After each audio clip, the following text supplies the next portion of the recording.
अब जहां तक बात भारत की है तो हमने दोनों को मान्यता दी और हम शांति की वकालत करते आए हैं, आज भी।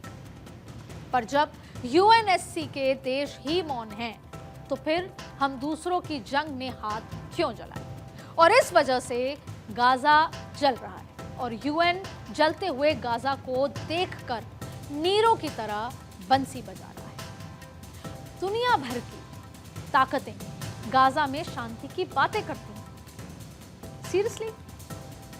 दशकों से चल रहे दावे और प्रस्ताव के बीच क्या अब तक दुनिया भर के देश मिलकर इस मुद्दे को नहीं सुलझा सके? 9 महीने में 7 युद्ध रुकवाने का दावा करते हैं ट्रंप।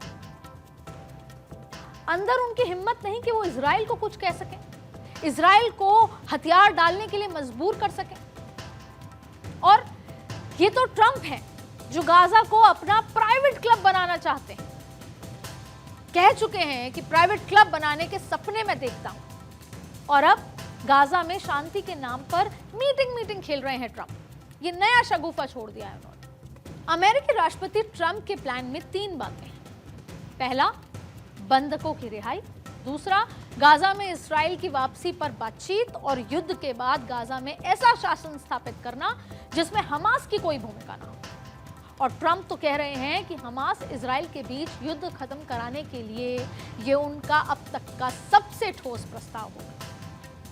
अब हाल ही में न्यूयॉर्क में हुए यूएनजीए के 80वें सत्र में दुनिया भर के देश इकट्ठा हुए और ट्रंप ने तो अपने भाषण की शुरुआत ही दुनिया के हालात पर चिंता जताते हुए की। और फिर मैक्रो हो या ज़ेलेंस्की हो या फिर तुर्की के अर्दोआन, सबने फिलिस्तीन पर आंसू तो बहाए, लेकिन शांति को लेकर अब तक कोई सहमति नहीं बन सकी। सिर्फ भाषण, बयान, स्टेटमेंट्स। और ये सहमति बनेगी भी नहीं, क्योंकि कोई सहमति बनाना चाहता ही नहीं। फ्रांस, ब्रिटेन, कनाडा जैसे देश जिन्होंने फिलिस्तीन को मान्यता दी है, वो भी दरअसल इनकी मजबूरी है।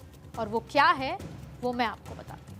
दरअसल फिलिस्तीन के तहत 2 हिस्से आते हैं, गाजा और वेस्ट बैंक। गाजा में हमास के खिलाफ इजराइल के मिलिट्री ऑपरेशंस में अब तक 66,000 से ज्यादा आम फिलिस्तीनी मारे जा चुके हैं और इनमें आधे से ज्यादा महिलाएं और बच्चे हैं। और आज वहां लोगों के लिए भूखे मरने जैसे हालात हैं। कई देश उसे नरसंहार तक कह रहे हैं, लेकिन इजराइल कह रहा है कि जब तक वो हमास को पूरी तरीके से खत्म नहीं कर देगा, वो नहीं रुकेगा। और फिलिस्तीन को मान्यता देने वाले देशों को लगता है कि 2 नेशन ही सल्यूशन है और इसके लिए फिलिस्तीन को मान्यता देनी होगी।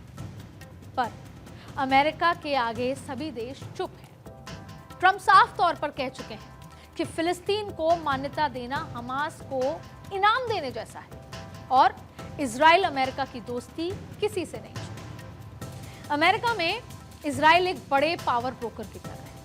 अमेरिका में इजराइल के लोगों की लॉबी इतनी तगड़ी है कि कोई भी उसे चुनौती नहीं दे सकता। और इसीलिए ट्रंप की दिखावटी धमकियों के बाद भी नेतन्याहू रुकने को तैयार नहीं। डोनाल्ड ट्रंप प्रोपेगेंडा फैलाने में बिजी हैं। उन्हें लगता है कि अगर भारत रूस से तेल लेना बंद कर दे तो रूस यूक्रेन पर हमला रोक देगा। लेकिन इजराइल फिलिस्तीन के बीच चल रही जंग में साहब को गाजा में अपना प्राइवेट क्लब दिख रहा है और इसीलिए ये जंग रुकने की जगह और भड़कती जा रही है। इजराइल गाजा में बम बरसा रहा है तो यमन के हुती इजराइल के लोगों पर मिसाइलें दाग रहे हैं। पर मैं कहती हूं, कब तक?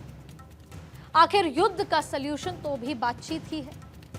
तो फिर अगर प्रॉब्लम भी पता है, सल्यूशन भी पता है, तो फिर टेंशन है क्यों? तो भाई लोगों, शांति शांति सिर्फ जपिए मत, असल शांति लाने की ईमानदार कोशिश कीजिए, क्योंकि शांति ही स्थायी है, शांति ही शाश्वत है।